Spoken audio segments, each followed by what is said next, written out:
Hello, hello, hello, my friends. Okay, welcome to another video.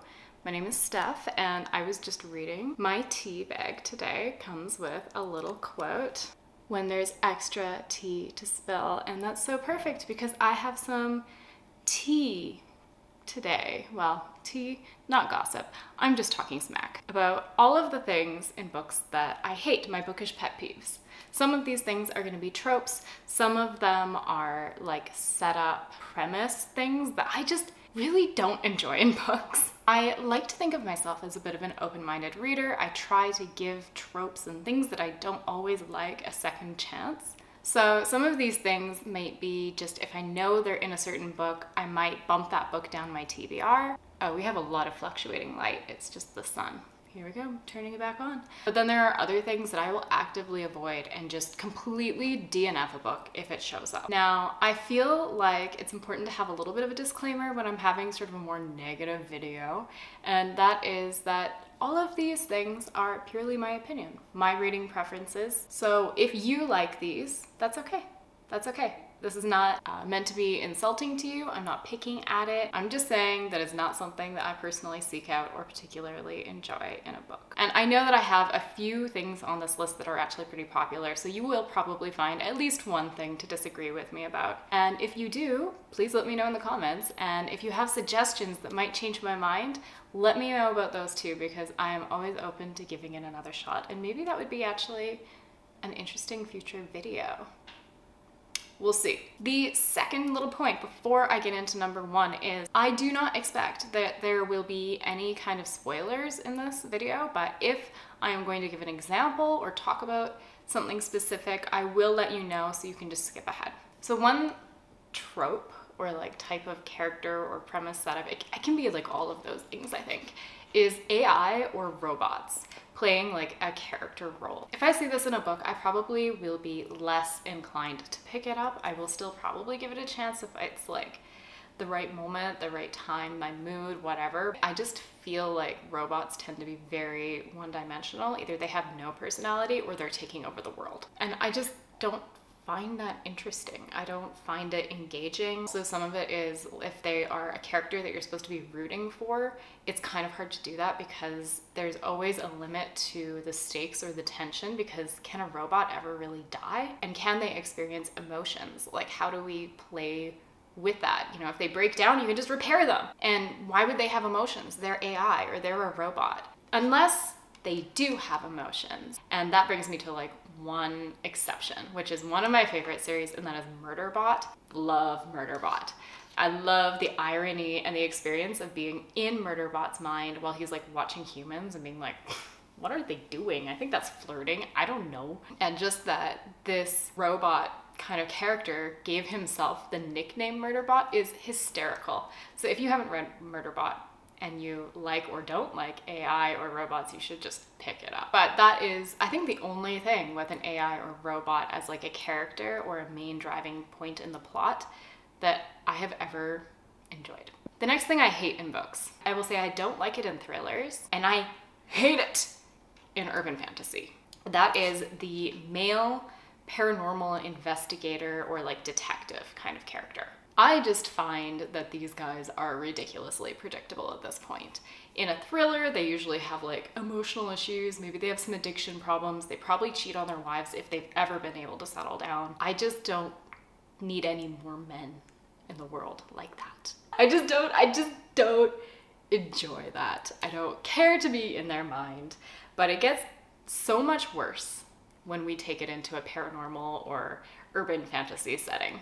I need to think actually for a second about how, if I want to say exactly what I have written in my notes, because it's like a little offensive. I am thinking of a particular series that I just have beef with. Like I will never name it probably, but I just spent too much of my life on it, waiting for myself to like enjoy it and engage and for like the chauvinism to go away, but it never did. And I'm salty, salty, salty, salty. In this series that I am thinking about, the main character is a male detective. He's like an investigator kind of dude for hire. And as far as I'm concerned, it is just a chauvinistic neckbeard fantasy. He has women like throwing themselves at him, and like there's this one section that I just can't vanish from my mind whenever I'm thinking about this book, where he walks into a room and he literally spends like 6 paragraphs talking about how this female vampire's nipples are looking at him.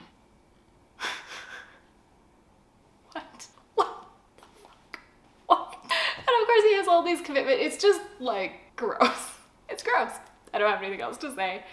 If you know, you know. And if you've read the series, you might very easily know which one I'm talking about, but it shall never be named. Number 3 is one that I actually find very deeply problematic, and I will automatically DNF it if I come across it in a book. If I know that it is in a certain book, I will just not pick it up. That is the Indian burial ground. Usually you see this trope in like a horror book, and there's a burial ground that belonged to the indigenous people, and it's usually been disturbed by some white person, and then the spirit of those people's ancestors, or like whatever else, indigenous supernatural creatures, usually misrepresented, begin to wreak havoc and terrorize the white people. Poor white people, right? No.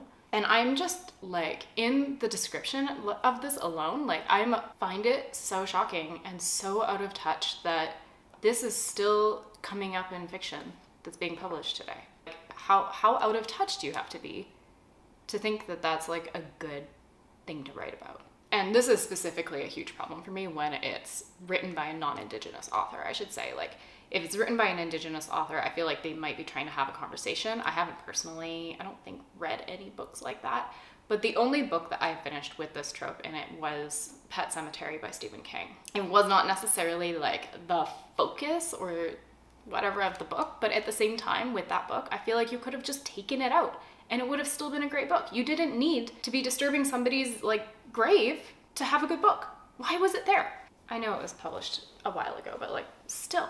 And I feel like I should probably say that if you are not from North America and you're kind of confused what I'm talking about, we have a really long history that I'm not going to get into, but you can just Google Indigenous graves in Canada, where I'm from, and you'll see that there is a long history of trauma and violence against Indigenous people that has not been adequately addressed. When I was trying to articulate what I found so problematic about this trope, I came across a Reddit post that I thought I should just share with you, and I'll put it up on the screen, but I thought this person phrased it really well, that it seems noteworthy to me that these Indian burial ground stories never seem to carry the message that settlers just need to leave Indigenous sacred places alone, or that these spaces are to be avoided, or that the spiritual damage and hostility are the reasonable result of enacting a genocide and trying to sweep it under the rug. Instead, it's about places that need to be sanitized by settlers to complete the removal of Indigenous peoples on a spiritual level as well as a physical one. Like, I can't say anything better than that. Like, that just summed it up. Why are we still writing books like this? Okay, I'm feeling hot. It's summer in Australia. The next one, I'll go for something a bit lighter. Resurrection.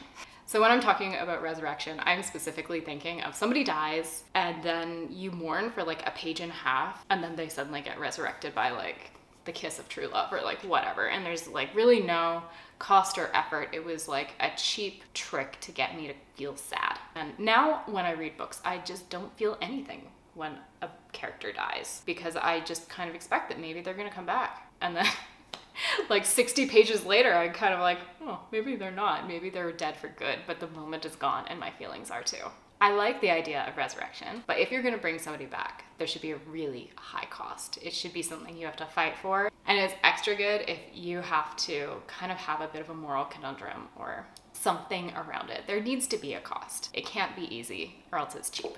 Number 5, different size books. This is a gripe I have with publishers and whoever is designing the shapes and sizes of books. I don't have one to show you because I refuse to buy a sequel of a book in a hard copy if it's going to be a different size from the original book. I am specifically thinking of Priory of the Orange Tree and what was the sequel's name? A Day of Fallen Night. So these books are totally different sizes. Like they're both big, thick doorstops, but like Priory of the Orange Tree is like this, and then Day of Fallen Night's like this. I'm not even exaggerating this at all. It is a ridiculous thing. I don't like it. It makes me mad. Number 6, when there is a romance and they get together in the first book, but you still have like 2 more books. This is like especially in like fantasy or romantasy. There needs to be like a breakup between book 1 and 2, or we need to have it like drawn out, because once the characters get together, I don't care.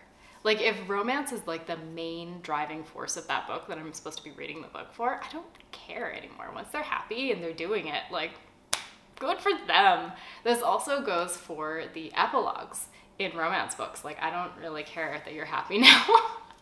I just wanted to read about you having problems and getting over them, getting together, and that's it. That's the story for me. I don't need to know about how many children you had and what kind of house and the marriage, and I want the angst. I want the yearning. That is the best part. That's the best part. That's why we read these books, right? The next thing that I hate in books is when there's a secret baby, especially when it pops up in the middle of the book and you're like, oh, this is where we're going with this. Now we're gonna do a thing about pregnancy. Yeah, childhood, puke. Woo, I love that. That's really sexy. I just don't like that. I don't like it. And actually, I feel like I could extend this to, I don't really like children in romance at all. If there's a child in a romance, maybe I'll give it a try. The one example I can think of where I really didn't mind having the kid around was The True Love Experiment and The Soulmate Equation by Christina Lauren. That one was fine. The kid was not like a really big part of the plot. It was fine. But the reason I don't like kids is also that I feel like they're kind of used as a cheap way to make drama. Like, oh, the child accidentally told them about how this person feels about them, and like, oh. But the worst, like the absolute worst, is when there is a child solely to make the usually male character look like a good guy. Like, he's like a total douchebag to our main girl. Then all of the sudden, there's like a child who scraped her knee and he'll like pick her up and like put a little band-aid on it, like, oh, you got a boo-boo. That doesn't make you a good guy. That doesn't make me fall in love with you. I have lost track of what number I am currently on, but the next one I'm going to be talking about is cults. I feel like I'm the only person in the world who doesn't really care to read about a cult. I know they're super trendy right now. I enjoyed Cultish, a nonfiction book about the language of cults and the linguistics and everything. That was a really interesting read. But in terms of, oh, such and such gets pulled into a mysterious cult, or she is in a cult, or her friends are in a cult and she must get them out, it might be because I grew up in a really high demand environment and like kind of culty environment, and so I'm kind of like, yeah, I get it, and I don't need any more of it. Number 9 is the girl who just needs to save everybody. This is something we've all seen in YA. Occasionally it can be done really well for me. I can't think of any examples right now, but it probably can be done well for me. But I kind of struggle with it when I feel like it's not really justified. Like, why is this person so selfless? Especially when it's like a young woman too. Like, why are they like willing to give it all up for these people who sometimes hate them? I feel like there needs to be a justified reason that the character is like that. You know, for Katniss in the Hunger Games, I'll say that one because that one I remember something about the plot. Spoilers, by the way. You know, that made sense. That worked for me because it really wasn't originally about saving the world. It was just getting back to her sister and like getting out alive, showing the Capitol that like they don't own her. It wasn't really about her being such a wonderful person inside that she wants to create a new Earth. But yeah, I think it had its time for me, and that time has come to an end. And number 10 is young protagonists. I just feel kind of like I'm struggling to connect with YA books a little bit right now, and even just books that are adult but they're, you know, about like an 18-year-old. I'm gravitating towards older heroines or heroes, and I find their stories more interesting right now. It's not that I hate it. I will definitely read some books, and I think I actually am currently reading a book where it has a younger protagonist, but I'm enjoying people who are in their 30s, 40s, you know, even older. I think we all kind of went through the YA boom, and it was also the right time for me when I was growing up and figuring out what I want and really enjoying and connecting with these characters who are making these decisions for the first time. You know, I've hit a point where I'm like, I've made a lot of decisions, and life has made me a little jaded now. Not that jaded, but like a little bit jaded.